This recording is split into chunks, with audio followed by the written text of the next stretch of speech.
ইসরায়েলের পরিকল্পনা বাস্তবায়ন করছে লেবানন। শুনতে অবাক লাগলেও দেশটির সরকারি পর্যায় থেকেই এমনটা নিশ্চিত করা হচ্ছে।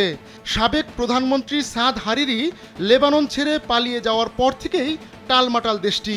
সর্বশেষ কয়েক মাস আগে লেবাননের প্রতিরোধ যোদ্ধাদের শীর্ষ কর্মকর্তারা ইসরায়েলি হামলায় নিহত হয়, আর লেবাননের দক্ষিণাঞ্চলেও অভিযান চালায় ইসরায়েল।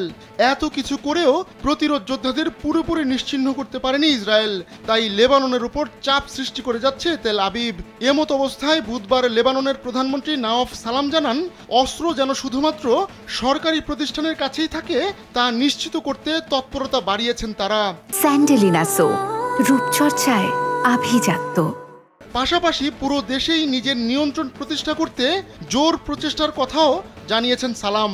এদিকে প্রতিরোধ যোদ্ধাদের নিরস্ত্রীকরণে লেবাননকে একটি প্রস্তাব দিয়েছে ওয়াশিংটন।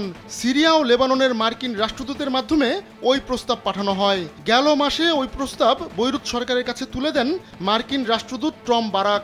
প্রস্তাব অনুযায়ী আগামী 6 মাসের মধ্যে প্রতিরোধ যোদ্ধাদের পুরোপুরি নিরস্ত্রীকরণ করতে বলা হয়েছে।